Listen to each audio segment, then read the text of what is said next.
We adopted Matt when he was 3.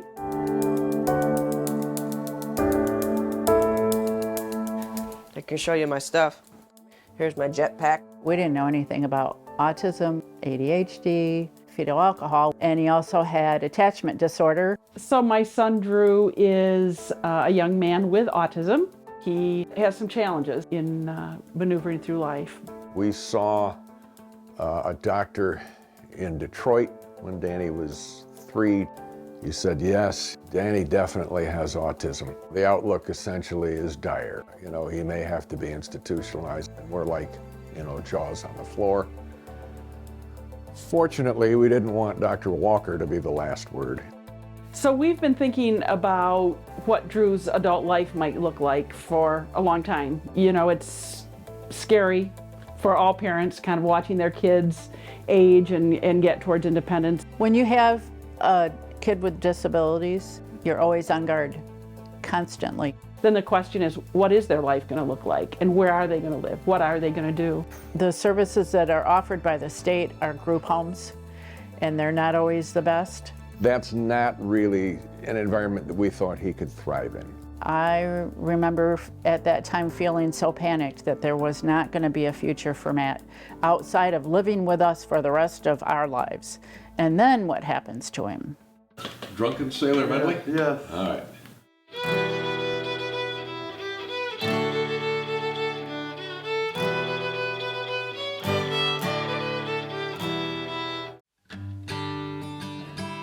I was actually one of the founding members of Lynx back 10, 12 years ago. A group of parents got together just to start contemplating what it was going to look like for our kids when they were ready to transition away from home. Over time, we've bought 2 houses. We currently have 6 residents who are living in there. All of them are living independently, really, with some supports. The purpose of the community is helping to create a supportive environment for people to live on their own. I needed to be in a place that was affordable, safe. I have a kitchenette, I have a bathroom. It's like a studio. I feel that my parents are taking good care of me and they come to visit me and to check on and see how I'm doing. This is a very simple grassroots community. We hired a community builder on a contract basis. The role of the community builder is to be a resource to the members of the Lynx community, to help them navigate how to live on their own, how to live with roommates and housemates. So a big part of my role is, you know, helping to facilitate group events and building a sense of community both within the residents of Lynx and, you know, the broader neighborhood and Lansing community. Okay, you want to do that first? Okay, cool. Do this one first? Oh yeah, it's gonna make me laugh hard. Yeah, probably make you laugh too, wouldn't it? Drew, for instance, has supports from community mental health. He has paid workers who come in and support him several hours a week, take him grocery shopping, just helping do some of those things that he could do, but it's hard for him to do. They're hard tasks to really get organized and know exactly what things he should buy and how much money he has. And so he has supports to help him do that. What else? Pasta salad. Pasta salad, okay. We're here all the time. We come down several times a week. We make sure his meds are set up correctly for the week. Would you like to go to the library today, Drew? Would you? Yes.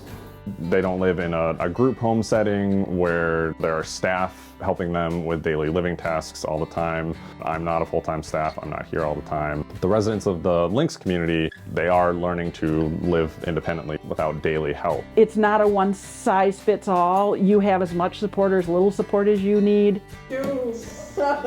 See, I knew you liked baseball. Yeah, and I I don't know think you're it a got big hurt, would baseball it? fan. I think that something like this offers a lot of flexibility and room for growth. If I have like personal issues, I go to Johnny or some other board members and they would help me out. But I'm gonna get more food this week, so probably get more vegetables, meats, and I'm okay shopping on my own and getting on the way back here on time with the groceries and everything. I take the bus. It takes me to Akersall when I work there and then takes me back home when I get home safe. I was concerned about his safety. He's going into Lansing. He's going to be walking all over the place, talking to strangers. But that turned out over time not to be a big issue. With Matt not living here, I'm not constantly thinking about him and wondering what he's doing because he's shown that he can be responsible. But do you go grocery shopping yourself? Go shopping, yeah, do all that stuff. He's not burnt the house down. Yeah, if something was going to happen, it would have happened by now. Yeah. So our fears have been kind of taken away. It's not like they're just out there cold and alone on their own. You know, there are people involved. What you see in the background is one of our extended community activities. It's really important to understand that we don't just have individuals come and join the community. Families make a commitment to become part of the community, and that can be the immediate family, siblings, even extended family, because the goal is to establish a community relationships that will be here for them over time. We help the individuals become as independent as they can in the community, and then the families kind of wrap around all the individuals in the community is the way we hope it would work. He's getting himself up in the morning, he's making meals, he's living with roommates, he's interacting with roommates. There is the Links Community Builder, so he's taking part in those activities, the game nights, the meetings, the community activities. Which would be better? This one. Yeah. And I do bring snacks over. We have like veggies and carrots and celery, so they can dip stuff in the ranch if they want. He's enjoying it very much. It's just such a great neighborhood. It's just this beautiful old neighborhood. I like the area. It's close to work. I've been saying hi to a lot of people going by. Yep, just checking and see how they're doing. Like Brett and the other neighbors, they're kind to me too. When I moved in about 6 months ago, I met Matt, who lived across the street. He helped me when I moved to do boxes, and I made him some cookies. It was a little bribery thing. How about some cookies for a box? No, but that's how we met. Matt and Drew love to help people. Come here. My buddy Matt. Other areas should really consider doing something like this because there's a whole segment of the population out there that are just falling through the cracks. The state's not coming up with any good ideas about this. It's going to fall back on the parents to pool their resources together, like Links, and do something similar. I think anyone and everyone should look into something like the Links Community because I think there's a good chance it would be a good fit. And the really key thing is having that community and having others around that are going through similar learning experiences and having that built-in sense of friendship and community around you is really huge for people's development.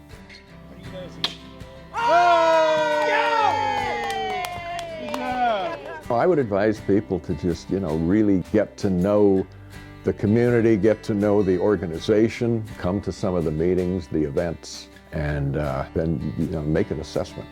We prayed and prayed about this, and Links seemed to be the answer.